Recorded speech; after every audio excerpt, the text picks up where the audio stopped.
CBI ने दिल्ली शराब घोटाले को मैनेज करने के लिए संयुक्त निदेशक कपिल राज के नाम पर पैसा मांगने के आरोप में 7 लोगों के खिलाफ प्राथमिकी दर्ज की है। इसमें ईडी के सहायक निदेशक पवन खत्री, एयर इंडिया कर्मचारी सीएम प्रवीण वत्स समेत 7 लोगों को नामजद अभियुक्त बनाया गया है। झारखंड में भी केस मैनेज करने के नाम पर कुछ लोगों के कपिल राज के नाम पर पैसा मांगे जाने की खबर है। झारखंड से भी 20 करोड़ रुपए में केस मैनेज करने की कोशिश हुई। ईडी के वरीय अधिकारी इसकी भी जांच कर रहे हैं। मामला मैनेज करने के लिए 30 करोड़ मांगे गए थे। 10 करोड़ रुपए में सौदा तय हुआ था। 5 करोड़ की लेन देन की पुष्टि हुई। 50-50 लाख रुपए एडवांस दिए गए थे। 2.19 करोड़ नकद, 1.9 करोड़ के जेवरात, बैंक खातों में 2.62 करोड़, वही 2 महंगी गाड़ियां भी जब्त की गई है।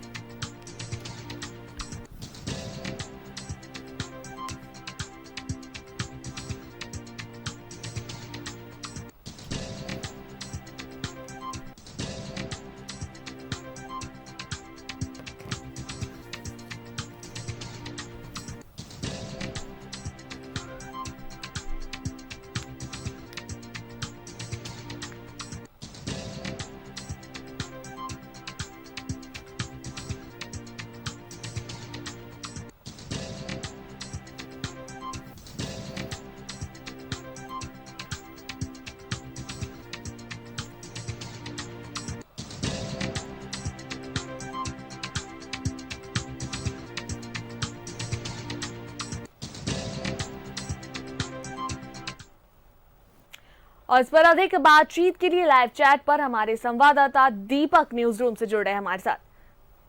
दीपक, सीबीआई ने दिल्ली शराब घोटाले को मैनेज करने के लिए संयुक्त निदेशक कपिल राज के नाम पर पैसा मांगने के आरोप में 7 लोगों के खिलाफ प्राथमिकी दर्ज की है। क्या कुछ बातें जो ऐसे लेकर सामने आ रही है? जी बिल्कुल, देखिए, शराब घोटाला का मामला छत्तीसगढ़ से शुरू हुआ और उसके बाद दिल्ली होते हुए झारखंड पहुंचा। दिल्ली में जिस तरह से ये खबरें आ रही है कि शराब घोटाला को मैनेज करने के लिए वहां पे कोशिश की गई, 30 करोड़ रुपया के लगभग लेन देन की बात सामने आई है और इसको लेकर के सीबीआई के द्वारा 7 लोगों के खिलाफ प्राथमिकी भी दर्ज हुई है। और झारखंड में भी कहीं ना कहीं शराब घोटाले को लेकर के कहीं ना कहीं केस को मैनेज करने की कोशिश हुई है, ऐसी जानकारी मिली है। और इसको लेकर के जो जानकारी मिली है, ईडी उसको लेकर के कार्रवाई भी कर रही है। अपने बीते दिनों देखा भी कि 23 और 24 अगस्त को झारखंड प्रदेश में छापेमारी भी ईडी के द्वारा की गई थी।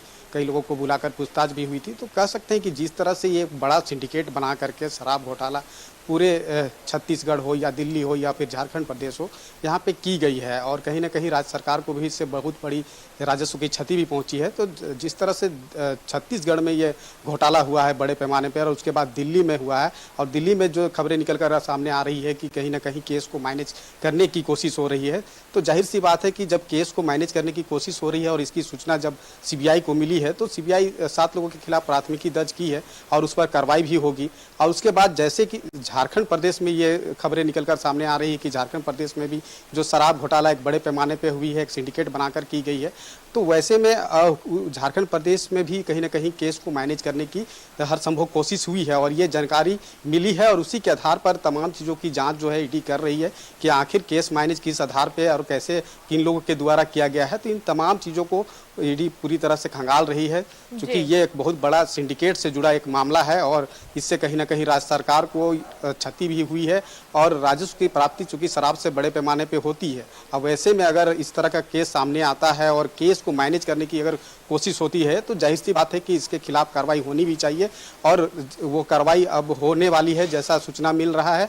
जिस तरह से दिल्ली में यह कार्रवाई हुई है, 7 लोगों के खिलाफ प्राथमिकी भी दर्ज कर ली गई है और उस पर आगे की कार्रवाई होगी। तो झारखंड प्रदेश में जिस तरह से ये शराब घोटाला को लेकर के जो मैनेज करने की कोशिश हो रही है, अगर केस को ही मैनेज करने की कोशिश हो रही है तो समझ सकते हैं कि कितना बड़ा जो खेल है वो झारखंड प्रदेश में चल रहा है।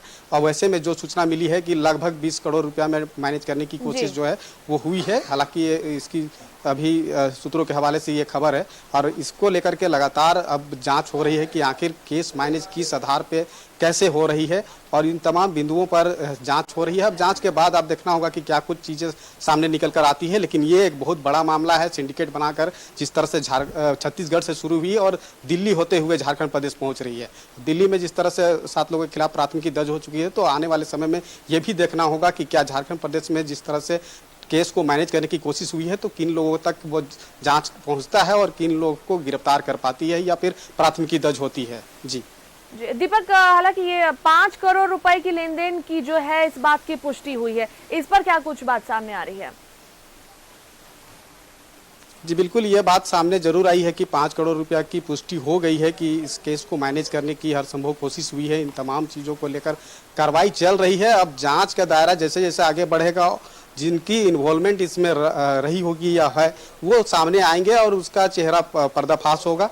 तो जिस तरह से ये एक बहुत बड़ा केस है, चूंकि केस को मैनेज करना इतना आम नहीं होता है और जब केस को मैनेज करने की कोशिश होती है तो जाहिर सी बात है कि इसमें बहुत सारे लोगों का, वैसे प्रभावशाली लोगों का हस्तक्षेप होगा या उसका इन्वॉल्वमेंट होगा। उसका चेहरा साफ होना बेहद जरूरी है कि आखिर कौन लोग हैं जो केस को पूरी तरह से मैनेज करने की कोशिश कर रहे हैं। अब ये जांच जैसे जैसे आगे बढ़ेगा उसके बाद ही तमाम चीजें स्पष्ट होगी। लेकिन अगर 5 करोड़ रुपया की अगर पुष्टि हो गई है कि वो लेन देन किया जा रहा है केस को मैनेज करने के लिए, तो इस पर बड़ी कार्रवाई होनी चाहिए। चाहे कोई भी हो, चाहे पदाधिकारी हो, चाहे कोई भी बड़े लोग हो, तो उन लोगों का सामने आना, चेहरा पर्दाफाश होना बेहद जरूरी है।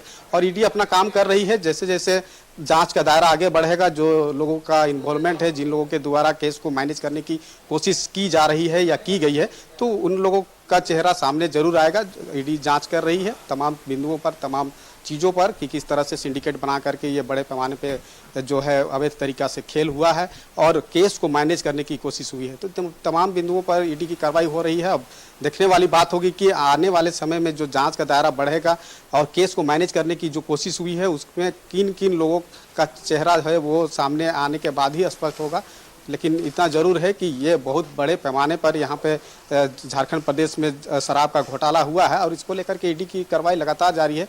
अब देखने वाली बात यही है कि आखिर कौन लोग हैं जो कि केस को मैनेज करने की हर संभव कोशिश की है और जिस तरह से ये 5 करोड़ की अगर पुष्टि हो रही है तो उनका चेहरा भी सामने आना बेहद जरूरी है और लोग भी जानना चाहते हैं कि आखिर इस तरह के खेल में आखिर केस को मैनेज करने की कोशिश क्यों और काहे की जा रही है। बिल्कुल दीपक, अब ये जांच का विषय है। जांच अच्छे से अगर होगी तभी इस पूरे मामले पर जो है खुलासा हो पाएगा और बातें सामने आएंगी कि कौन लोग हैं और कितने जो पैसे है, कितनी लेन देन हुई है, क्या कुछ घोटाला हुआ है। बहुत बहुत धन्यवाद दीपक तमाम बातचीत के लिए।